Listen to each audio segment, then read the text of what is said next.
श्रद्धा के बगैर कुछ नहीं होने वाला। अभी जब तक पार नहीं हुआ है तब तक भगवान माफ कर देता है। पार होने के बाद भी हाथ से वाइब्रेशन आए तो भी, 4 आदमी आपके हाथ से पार हुए तो भी, और आपकी बीमारी ठीक हो गई तो भी आपको श्रद्धा ही नहीं। हाँ, तो फिर भगवान क्या कहता है? ऐसे अश्रद्धा लोगों को भगवान क्या देगा? आपको परमात्मा को कुछ नहीं देने का, पैसा ऐसा तो आप दे नहीं सकते ना, कुछ नहीं दे सकते, सिर्फ श्रद्धा तो देना चाहिए। श्रद्धा का मतलब है अनुभव के बाद विश्वास रखना, अंधविश्वास नहीं। लेकिन जब आपने देख भी लिया, सब जान भी लिया, उसके बाद भी आपने विश्वास करते हैं, तो फिर परमात्मा को आपकी परवाह नहीं। सब जानने के बाद, देखने के बाद, सब होने के बाद भी लोग ऐसा करते। उसी से फिर रावण तैयार हुए हैं। रावण कैसे तैयार हुए?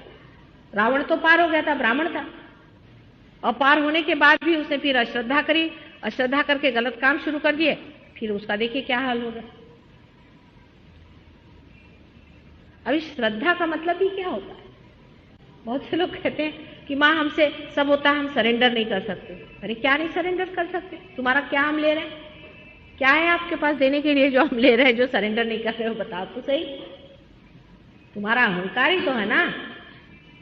थोड़ी कह रहे कि तुम्हारा विजडम सरेंडर करो, हम तो तुमको विजडम दे रहे हैं। अगर अहंकार नहीं सरेंडर करोगे तो तुम्हारे अंदर विजडम नहीं आएगा, बेवकूफ बन जाओगे। तुम्हारे अंदर विजडम नहीं आएगा, बेवकूफ बन जाओगे, स्टूपिड। यही तो पाश्चिमात्य देशों में हुआ कि अहंकार पे ही स्थित है वो लोग, ईगो ओरिएंटेड है, तो स्टूपिड हो गए।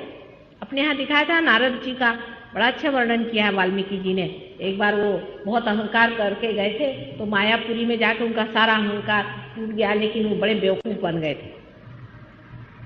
जिस आदमी में अहंकार होता है वो बड़ा ही बेवकूफ होता है। उस अहंकार को अच्छा ही है कि समर्पित कर दे। अहंकारी मनुष्य महामूर्ख ही होता है, लोग सब हंसते हैं उस पर, उसको नहीं समझ में आता है। ऊपर से भी जो नम्रता बहुत लोग लाद लेते हैं, बिजनेस वाले हुए, सरकारी नौकर हुए, ऊपर से बहुत अच्छे से बात करते हैं, कोई असली नम्रता नहीं। असली नम्रता तो सिर्फ विजडम से आती है, सुबुद्धि से आती है।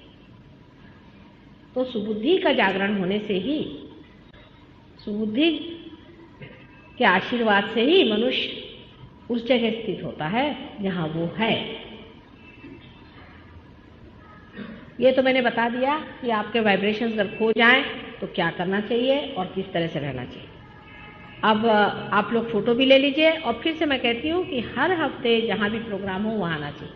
अब हम यहाँ जितने दिन भी हैं, अब बोरीवली में प्रोग्राम है या कहीं भी प्रोग्राम है, जितना बन पड़े वहाँ आइए। ऐसे हम रहते भी यहाँ पास में नीलांबर में है, सवेरे के टाइम वहाँ भी आइए, सीखने की कोशिश करिए, जानिए और देखिए क्या चीज़ है। ये तो है नहीं कि बाजार में गए और भाई हमने 5 पैसा दिया, चलो हमको चावल डाल दे। ये नहीं, ये दुकानदारी नहीं है। हम सब लोग दुकानदारी के उससे आते हैं, एटीट्यूड से कि हम तो दुकान में आ गए, हमको क्यों नहीं हो रहा? नहीं हो रहा तो नहीं हो रहा, मैं क्या करूं? इसका एटीट्यूड उल्टा है, आप समझे ना? इसका एटीट्यूड उल्टा है, नहीं हो रहा, क्या बात है, पता नहीं, ऐसा कहना चाहिए। आपका कोई दोष है इसलिए नहीं हो रहा है, आपका अधिकार होना चाहिए घटित होने के लिए, और आपका अधिकार नहीं है तो क्या बात से नहीं है वो देखना चाहिए कि क्या बात है माँ, कौन सी कमी रहेगी मेरे अंदर।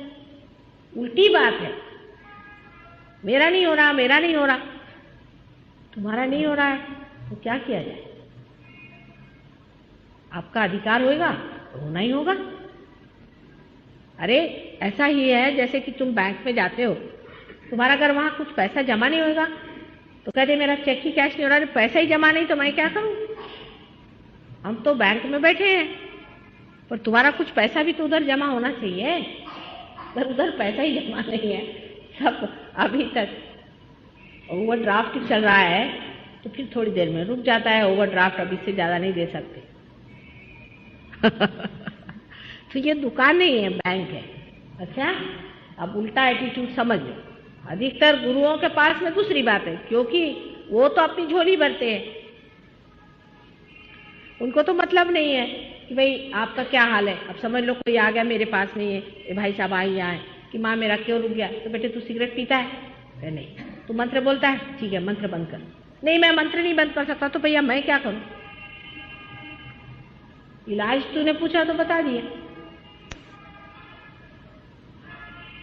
एटीट्यूड का फर्क होना चाहिए, इसकी सोचना चाहिए कि हम क्या मांग रहे हैं या क्या दे रहे हैं। गुरु लोगों का क्या है, कुछ भी करो। सिगरेट पीते तो हम तुमको बढ़िया और भी सिगरेट ला देंगे फॉरेन से। उनके शिष्य लोग फॉरेन से शराब लेके आते हैं, बढ़िया बढ़िया वाली फॉरेन की शराब।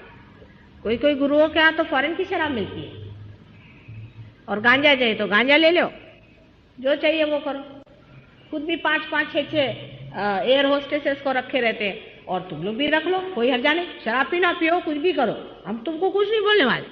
हम ऐसे नहीं है तुमको सताने वाले, तुमको जो करना है करो। बहुत अच्छे आदमी हो तुम, बस तुम्हारी पर्स मेरे को इधर दे दो और तुम्हारे बीवी बच्चों को भी मेरे पास कर दो, बस काम खत्म। तुम काहे को परेशान हो रहे हो? मैं सब पैसा रख लेता हूँ, तुम्हारे बीवी बच्चे भी संभालता हूँ, और तुम गए चूल्हे में। ऐसे गुरु लोग बड़ी जल्दी पनपते हैं। माँ तो बोलती नहीं बेटे, अंदर से पूरा अंतर आना चाहिए, चेंज होना पड़ेगा। अंदर से तुमको जो हो सो होना पड़ेगा। तुम्हारी जो संपदा है वो तुमको मिलनी चाहिए, जो कुछ तुम्हारा अपना धन है उसको पाना चाहिए। माँ तो यही कहेगी। आर्टिफिशियल चीज पे मत रहो, असलियत को पाओ, सत्य पे उतरो। और सत्य पे उतरने से बढ़ के और कोई तुम्हारी सत्ता है ही नहीं, और इसी सत्ता पे रहो, इसका आनंद उठाओ। यही तो बात माँ कही। तो बातें अच्छी लगती लोगों को।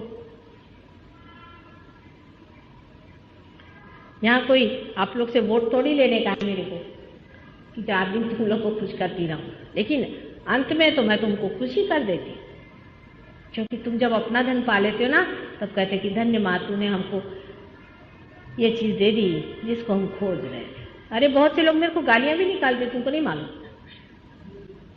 बहुत सताते भी हैं, बहुत से लोग सताते हैं। उनसे बोलो ना ये नहीं करो, हो गया। कलयुग है ना, कलयुग में माँ को कौन मानता है?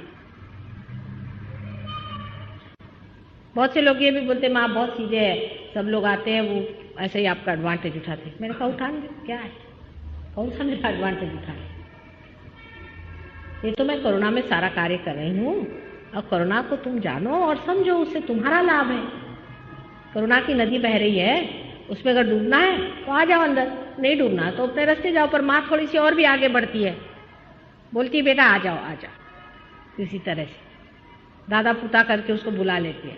तो लोग को बड़ी जल्दी बुरा लग जाता है ना, बहुत जल्दी फील हो जाता है। कोई बात बोलो एकदम गुस्सा हो जाएंगे।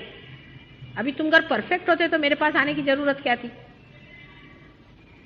सीधा हिसाब है, उससे कुछ दोस्त तो है ना, उसको समझा के प्यार से ही मैं हटाती।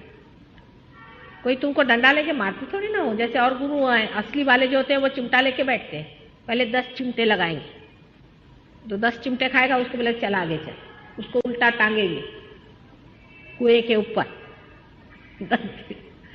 उसके आगे फिर उधर 10 दिन रहा, फिर आगे उसको ले जा करके कहेंगे कि चल यहाँ रात में सो, उधर में 3-4 सांप छोड़ देंगे। ऐसा तो नहीं करती। शहर में तुम्हारे घर में जैसे हो वैसे ही गृहस्थी में रहते हुए ही सहयोग होता है। कहीं नहीं कहती हूँ कि जंगल जाके बैठो, कि घर छोड़ो, कि बीवी बच्चे छोड़ो, कुछ नहीं कहती हूँ। जैसे जहाँ हो वहीं पाने का है, तुम्हारे अंदर ही है। कहीं बाहर जाने की जरूरत नहीं, कोई संन्यास लेने की जरूरत नहीं, कुछ करने की जरूरत नहीं। सिर्फ अपने दोषों की तरफ देखना और उनको साफ कर लेना है, अपने को पवित्र बनाना है, और उसकी शक्ति श्रद्धा के बगैर कुछ नहीं होने वाला।